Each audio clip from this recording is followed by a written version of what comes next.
Hai semuanya, setelah mengalami emotional breakdown, rasanya seperti seluruh dunia runtuh dan kita kehilangan arah. Itu bukan cuma perasaan sedih atau kecewa biasa, ini adalah titik di mana emosi meluap begitu hebatnya sampai kita kewalahan. Rasanya seperti otak kita korslet dan semua pikiran jadi campur aduk. Gejalanya bisa macam-macam, ada yang jadi sering nangis tanpa sebab jelas, ada yang tiba-tiba susah tidur atau malah tidur terus-terusan, kehilangan nafsu makan atau justru makan berlebihan sebagai pelarian, sampai merasa hampa dan tidak peduli pada apapun. Seringkali, emotional breakdown ini dipicu oleh berbagai hal yang menumpuk, mungkin tekanan pekerjaan yang berlebihan, masalah keuangan yang tak kunjung selesai, konflik dalam hubungan yang tak berkesudahan, atau bahkan trauma masa lalu yang kembali menghantui. Kita seringkali memendam semuanya sendiri, menumpuknya di dalam hati sampai akhirnya meledak. Ini seperti panci presto yang terus dipanaskan tanpa ada katup pelepas uap, akhirnya meledak dan isinya berhamburan. Saat titik itu tiba, rasanya memang berat, tapi penting untuk diingat bahwa ini bukan akhir dari segalanya, justru bisa jadi awal dari sebuah pemulihan, sebuah kesempatan untuk menyusun kembali puing-puing hati dan pikiran. Langkah pertama yang paling krusial setelah ledakan emosi itu adalah menerima dan mengakui apa yang baru saja terjadi. Jangan pernah mencoba menyangkal atau meremehkan perasaanmu. Mengatakan pada diri sendiri, aku cuma lebay, atau ini kan cuma masalah kecil, hanya akan memperburuk keadaan. Emosi itu nyata, dan rasa sakit yang kamu alami juga nyata. Mengakui bahwa kamu sedang tidak baik-baik saja adalah langkah pertama menuju penyembuhan. Ini seperti mengakui bahwa kamu sedang demam tinggi sebelum bisa minum obat. Coba deh, duduk sebentar di tempat yang tenang, pejamkan mata, dan rasakan semua emosi yang ada. Rasakan kesedihan, kemarahan, kekecewaan, atau kehampaan itu. Biarkan mereka mengalir, jangan ditahan. Terkadang, kita begitu takut untuk merasakan emosi negatif ini, sehingga kita justru berusaha menekannya. Padahal menekan emosi hanya akan membuatnya semakin kuat, dan akhirnya meledak lagi di kemudian hari. Ini bukan tentang menikmati rasa sakitnya, tapi tentang memberi ruang bagi emosi itu untuk diakui, diproses, dan akhirnya dilepaskan. Kamu bisa sambil menulis jurnal tentang apa yang kamu rasakan, tanpa perlu memikirkan tata bahasa atau kerapihan. Tulis saja semua yang ada di pikiranmu, bahkan jika itu terdengar tidak masuk akal. Proses ini membantu melepaskan beban di dada dan membuatmu merasa sedikit lebih lega. Ingat, kamu tidak sendirian dalam hal ini. Banyak orang mengalami hal yang sama, dan tidak ada yang salah dengan merasakan apa yang kamu rasakan. Ini adalah bagian dari menjadi manusia. Setelah kamu berhasil mengakui dan menerima, langkah selanjutnya adalah mencari ruang aman untuk dirimu sendiri. Ruang aman ini bukan berarti kamu harus pergi jauh ke pulau terpencil, tapi bisa jadi sesederhana kamarmu sendiri yang dikunci, sudut sofa favoritmu, atau bahkan taman belakang rumahmu. Intinya, carilah tempat di mana kamu merasa nyaman, tenang, dan terlindungi dari gangguan luar. Di ruang ini, kamu bisa fokus pada dirimu sendiri, tanpa ada tekanan atau tuntutan dari orang lain. Matikan ponselmu sejenak, jauhkan dirimu dari media sosial yang seringkali justru menambah beban pikiran. Fokuslah pada dirimu, pada apa yang kamu butuhkan saat ini. Mungkin kamu hanya ingin berdiam diri dan menangis sepuasnya. Itu tidak apa-apa. Mungkin kamu ingin mendengarkan musik yang menenangkan, membaca buku, atau bahkan hanya menatap kosong ke langit-langit. Apapun yang membuatmu merasa sedikit lebih tenang dan damai, lakukanlah. Ingat, tujuan dari ruang aman ini adalah untuk memberikan jeda bagi otak dan hatimu untuk beristirahat. Jangan merasa bersalah karena mengambil waktu untuk dirimu sendiri. Ini bukan egois, tapi ini adalah bentuk perawatan diri yang sangat penting, terutama setelah melewati badai emosi. Anggap saja ini seperti proses pengisian ulang baterai. Kamu butuh waktu untuk mengisi kembali energimu sebelum bisa melanjutkan perjalanan. Setelah menemukan ruang aman, perlahan-lahan coba identifikasi pemicunya. Ini mungkin bukan tugas yang mudah dan terkadang butuh waktu. Tapi mencoba memahami apa yang sebenarnya memicu emotional breakdown-mu adalah langkah penting untuk mencegahnya terulang kembali di masa depan. Coba renungkan kembali kejadian-kejadian sebelum ledakan emosi itu. Apa yang sedang kamu alami? Apakah ada tekanan tertentu? Apakah ada konflik yang belum terselesaikan? Apakah ada kata-kata atau tindakan dari orang lain yang melukai perasaanmu secara mendalam? Jujurlah pada dirimu sendiri saat melakukan introspeksi ini. Terkadang pemicunya bisa jadi hal yang sepele di permukaan, tapi di baliknya ada akumulasi masalah yang sudah lama terpendam.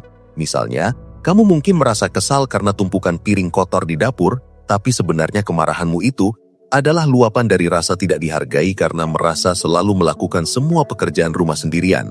Menuliskan pemicu-pemicu ini dalam jurnal bisa sangat membantu. Dengan mengetahui pemicunya, kamu jadi punya semacam peta jalan untuk menghadapi situasi serupa di kemudian hari. Kamu bisa mulai mencari strategi untuk menghadapinya atau bahkan menghindarinya jika memungkinkan.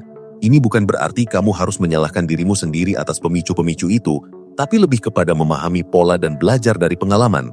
Setelah mengidentifikasi pemicu, saatnya mencari dukungan. Kamu tidak harus melewati ini sendirian. Berbicara dengan orang yang kamu percaya bisa sangat melegakan, bisa jadi teman dekat, anggota keluarga, atau bahkan pasanganmu. Pilihlah orang yang bisa mendengarkanmu tanpa menghakimi, yang bisa memberikan dukungan emosional tanpa mencoba memberikan solusi yang tidak diminta. Terkadang, yang kita butuhkan hanyalah seseorang untuk mendengarkan, untuk mengakui bahwa apa yang kita rasakan itu valid. Jangan ragu untuk mengatakan, "Aku tidak butuh saran, aku hanya butuh didengarkan." Jika kamu merasa sulit untuk berbicara dengan orang terdekat atau jika masalahmu terasa terlalu berat untuk dibagikan, jangan ragu untuk mencari bantuan profesional. Psikolog atau psikiater adalah ahli yang terlatih untuk membantu orang-orang mengatasi masalah mental.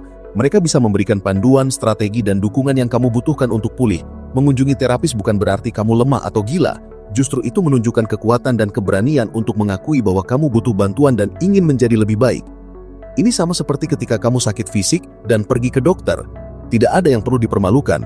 Ingat, kesehatan mental sama pentingnya dengan kesehatan fisik. Sembari mencari dukungan, fokuslah pada kebutuhan dasar tubuhmu. Emotional breakdown bisa sangat menguras energi, baik fisik maupun mental. Pastikan kamu mendapatkan tidur yang cukup dan berkualitas. Ini mungkin sulit, terutama jika kamu mengalami insomnia. Tapi cobalah untuk menciptakan rutinitas tidur yang teratur. Hindari kafein dan screen gadget sebelum tidur. Ciptakan suasana kamar yang tenang dan gelap.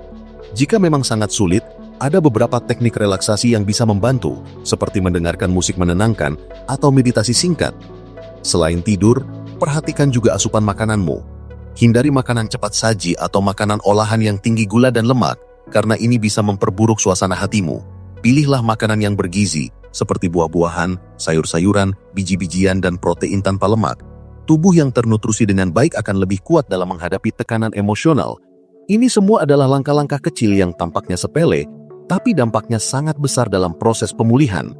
Tubuh yang sehat akan mendukung pikiran yang sehat.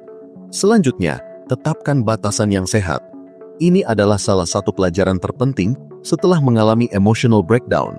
Seringkali ledakan emosi terjadi karena kita terlalu sering berkata ya pada hal-hal yang sebenarnya tidak kita inginkan atau terlalu banyak menanggung beban dari orang lain.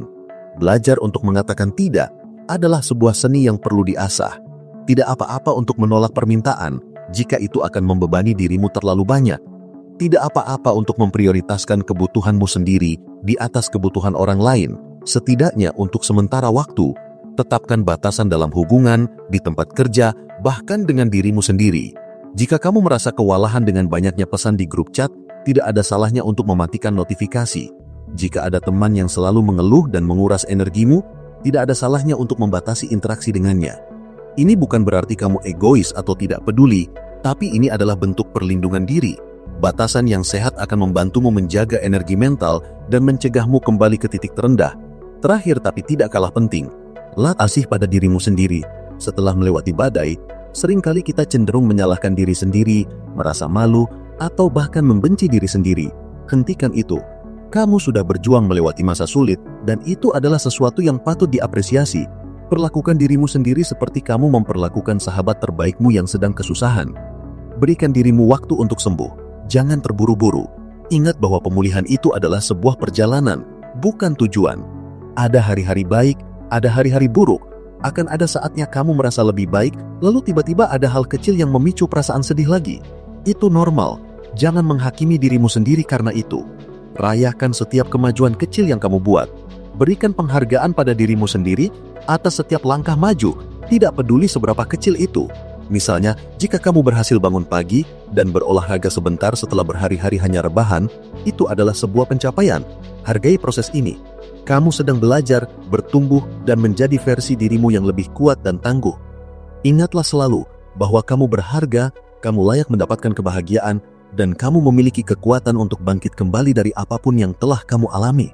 Proses penyembuhan ini akan mengajarkanmu banyak hal tentang dirimu sendiri, tentang kekuatan batinmu, dan tentang pentingnya merawat diri. Anggap saja ini sebagai kesempatan untuk mendesain ulang hidupmu, untuk membangun fondasi yang lebih kokoh bagi kebahagiaan dan kesejahteraan mentalmu di masa depan.